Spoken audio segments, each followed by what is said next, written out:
Hi, everybody. Dan Illman, Mike Beer, the DRF race of the day for Wednesday, August the 5th, race number 4 at Saratoga. It's the $85,000 Summer Colony Stakes. Fillies and mares going 1 1/8 on the main track. Head on over to drf.com/spa to get all the tools you need to win big at Saratoga. PPs, picks, clock reports, betting strategies, and lots more at the Saratoga Handicapping Shop. Here's the field for the Summer Colony Stakes. You can download free formulator past performances for this race on the Race of the Day event page at drf.com. Access them, handicap along with us. Small field, 5 entered. I think you can make a case for 4, Mike. Yeah, I guess so. I mean, I did sort of feel like the 2 morning line favorites were probably the right ones. I mean, certainly the other 2 Pletcher horses, the 3 and the 4, have to have some kind of chance, Dan. But it felt like the 1 and the 2, were probably the right horses in here. Taking a look at the time form U.S. pace projector for this race, the 4 Nana Madeline expected to make the front. Golden Award can get a good spot. Bolera can get a good spot. I think probably the 4 will make the lead. And other than that, this pace should be rated, and I think they'll all be in with a chance when the field turns for home. Yeah, I sort of agree with you. I don't think they're going to go that fast. I won't be surprised if Bolera makes the lead, but I don't know, or if Nana Madeline makes the lead. I don't know how much of an advantage it would be for her in this race. We've heard this tune before with the number 1 Golden Award coming into a stakes race off a did not finish, and she came through with a victory. Last time out in the FIPS, she was completely overmatched. She didn't run at all. She's getting the drop in class she needs. She loves 1 1/8 as a multiple graded stakes winner at this distance, and her usual race, when she finishes, is probably good enough to win. Yeah, those things are all true. I mean, I guess you can't take some comfort in the fact that she has been eased before and bounced back with a win. Not that you want to see a horse be pulled up in their prior race before they come into a stakes race. But yeah, she's bounced back before, and you're right. Her typical race just makes her really tough to beat. Yeah. Let's watch Bolera's 3rd place finish in the Grade 2 Delaware handicap last time out. She showed speed early in this race, and then she just couldn't keep up on the turn. She's the number 4 horse. At the 5/16 pole, it looked like she was going to be well behind Dunbar Road, who's one of the better filly and mares in the country.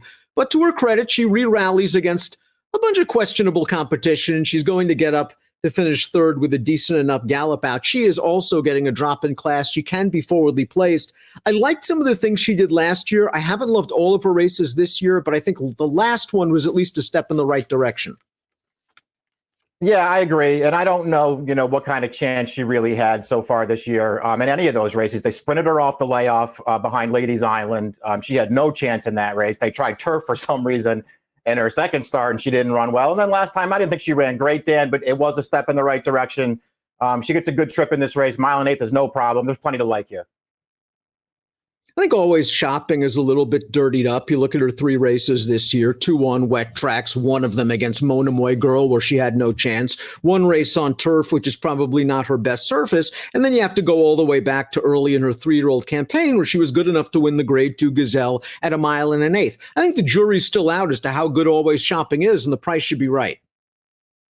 Right. I agree with all that. I mean, she has sort of a similar thing going on to her stablemate Bolera in this race, and that her 3 starts this year, I don't know what kind of chance she had. A 1-turn mile, chasing in the slop, a turf race, and then Monomoy Girl. She probably wasn't going to win any of those. Dan, I didn't think she was as good as Bolera last year, but she certainly handles distance and has upside. Let's watch Nona Madeline's runner-up effort in the Added Elegance Stakes at Gulfstream Park last time out. This was her first race off of a mild layoff. She chased this Latruska all the way from the start. They went fast early. Latruska was just too much for this field. There is no closing going on. Nona Madeline is trying hard to her credit all the way down to the wire. To be honest with you, while this race did come back fast with a 92 buyer, I wasn't that impressed. I mean, I wasn't either. I don't really want to knock the winner of that race, who seems like she's pretty good. She's now beaten Nona Madeline twice in a row. I don't know. Her figures say that she's pretty close to the 2 favorites in here. She has speed, so she should get the right trip. I don't know about 1 1/8, but I don't know. I guess if she gets it, she has to have some kind of chance in here.